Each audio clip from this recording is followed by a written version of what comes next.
Hello everybody, Uknits here, and today I want to talk to you about a classic fairy tale. Everybody knows the story of Cinderella, or at least the Disney version, but let's have a talk about the original. So once upon a time, this young girl was born into the world to a mother who never really existed because she vanishes immediately. Because fairy tales.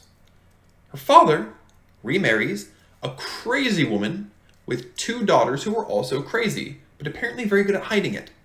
He then toddles off and never becomes relevant again in the story, but it's not specified that he dies? I think he's just a layabout. So, the evil stepmother is incredibly lazy and selfish and vain and has passed these traits on to her daughters.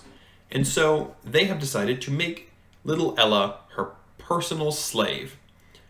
And of course, Ella, being subservient and having no free will of her own, just does everything and doesn't try to flee or get away or do anything.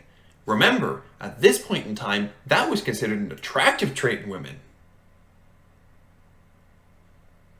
Anyway, regardless, time passes and Ella learns that her only friends are birds. I think she might be crazy, but that's fine. And she hears about a ball. Well, wanting to go to this ball, she asks her stepmom, and her stepmom's like, Really? Really? You at a ball? Impossible challenge. Throw lentils into the fireplace. Here, when you put all the lentils back in the bowl, you can go to the ball. Sound fair?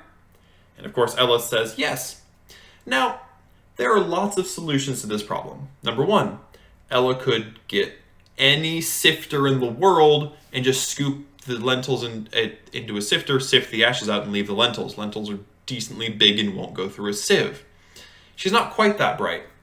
She could also just get a new bowl of lentils because there's no way on earth that the evil stepmother had counted all the lentils and wouldn't know if it was just a new bowl.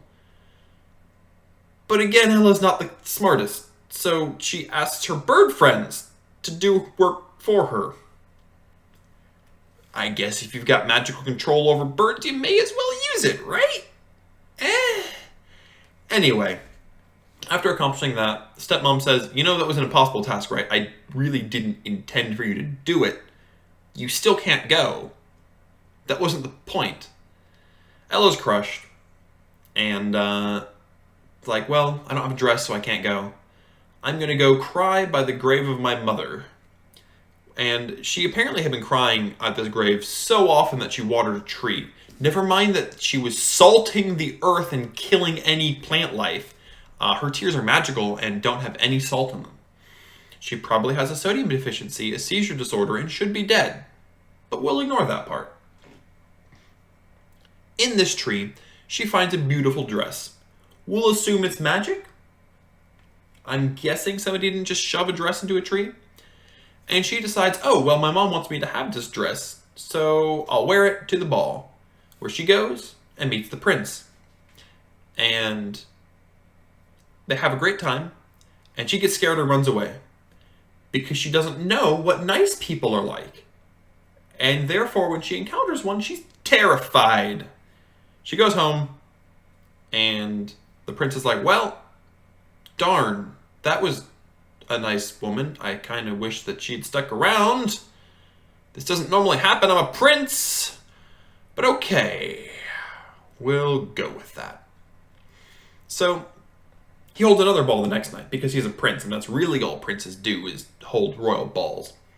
And she goes back because she still got the dress. And they meet again, and they dance again, and they have a great time. And she thinks about it, and then she bolts again. Because pattern recognition. I don't know why she went back if she was going to bolt. Thankfully, the prince, the only person in this story with any degree of pattern recognition, is like, if I hold another ball tomorrow, maybe she'll try to run away again. And if I cover the stairs in pitch, she'll be stuck. So, he does this. She shows up, dances, and then bolts, and then gets stuck in the pitch. Clever plan, prince, until she takes her shoes off and runs. The prince, having no other recourse, is like, well, I need to find this girl. Rather than asking questions or looking for a girl who looks anything like her, I'm going to see who this shoe fits. Now, to be fair, I want to give credit where credit's due. If the shoe is made of glass, odds are it's very specifically sized and it's probably not going to fit a lot of feet. So, it could work. So he shows up in every girl's house in the land and tries a shoe on them, and it doesn't fit any of them until she gets to the stepsister's house. And the stepmom's like, ooh, chance for riches? I'm going to hack off my child's heel so it fits in the shoe. And never mind that she doesn't look anything like Cinderella.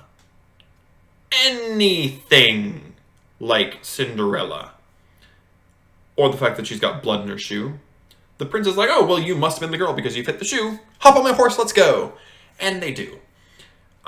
Thankfully, the birds swoop down and they're like, Mr. Prince? And the prince is like, oh my goodness, a talking bird! Bird's like, no, it's cool. You may want to look at her foot, though. It's bleeding everywhere. He's like, oh my goodness, I don't know how I didn't see that through a clear shoe. That you're missing part of your foot. Anyway, takes her back. They try the shoe on the other young girl, who apparently also is identical to Cinderella, and they chop her toe off.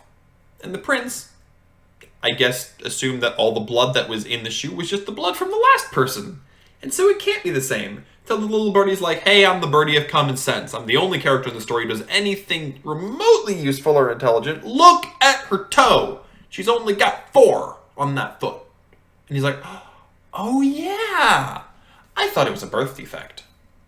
But come to think of it, the girl I danced with had all 5 toes. So I should probably send her back. And he does. And after a little bit of arguing, he finds Cinderella, tries a shoe on her. Cinderella's probably caught some weird diseases out of the blood of her sister's feet, but that's fine. Microbiology hasn't been identified yet, and her birds are probably alchemists who can create potions out of trees. And she's got a salt deficiency, so she's not long for this world anyway. They get married, live happily ever after, and the birds of vengeance come down and peck out her sister's eyes because the fact that their feet are maimed forever isn't enough, and they need more. End story.